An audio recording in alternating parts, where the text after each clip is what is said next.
Railway മേഖലയിൽ ഇരട്ടപ്പാതയ്ക്കും വൈദ്യുതീകരണത്തിനും പിന്നാലെ സ്വാഭാവികമായി നടക്കേണ്ട വികസനമാണ് ഓട്ടോമാറ്റിക് സിഗ്നലിംഗ് സംവിധാനം. നിലവിലുള്ള പരിമിതമായ അടിസ്ഥാന സൗകര്യങ്ങളിൽ കൂടുതൽ ട്രെയിനുകൾ ഓടിക്കാനുള്ള ഏകമാർഗം ഓട്ടോമാറ്റിക് സിഗ്നലിംഗ് സംവിധാനമാണ്. സംസ്ഥാനത്തെ റെയിൽപാതയിൽ ആദ്യമായാണ് ഓട്ടോമാറ്റിക് ബ്ലോക്ക് സിഗ്നലിംഗ് സംവിധാനം എറണാകുളം സൗത്തിനും വള്ളത്തോൾ നഗർ സ്റ്റേഷനും ഇടയിൽ സ്ഥാപിക്കുന്നത്. കേരളയിലും റെയിൽ വികാസ് നിഗമവും ചേർന്നുള്ള സംയുക്ത സംരംഭമാണ് കരാർ ഏറ്റെടുത്തത്. മഴക്കാലം കഴിയുന്നതോടെ നിർമ്മാണ പ്രവർത്തനങ്ങൾ ആരംഭിക്കും. ഓട്ടോമാറ്റിക് സിഗ്നലിംഗ് സംവിധാനം നിലവിൽ വരുന്നതോടെ പാതയിൽ കൂടെ കടന്നുപോകുന്ന സർവീസുകളുടെ ഇടവേള കുറയും.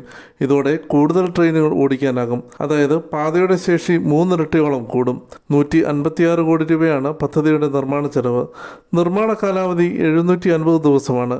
നിലവിൽ ഈ പാതയിലുള്ളത് ആബ്സലൂട്ട് ബ്ലോക്ക് സിഗ്നലാണ്. ആദ്യം പോകുന്ന ട്രെയിൻ അടുത്ത സ്റ്റേഷനിൽ എത്തിയാലാണ് പിന്നാലെ വരുന്ന ട്രെയിനിനെ കടത്തിവിടുക. അതുവരെ പിടിച്ചിടുകയാണ് ചെയ്യാറുള്ളത്.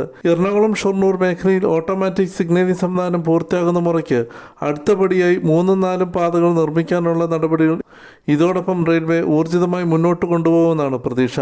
കായംകുളം തിരുവനന്തപുരം പാതയിലും ഓട്ടോമാറ്റിക് സിഗ്നലിംഗ് സംവിധാനം സ്ഥാപിക്കുന്നതിനുള്ള നടപടികൾ സ്വീകരിക്കണമെന്ന ആവശ്യം ശക്തമാണ്.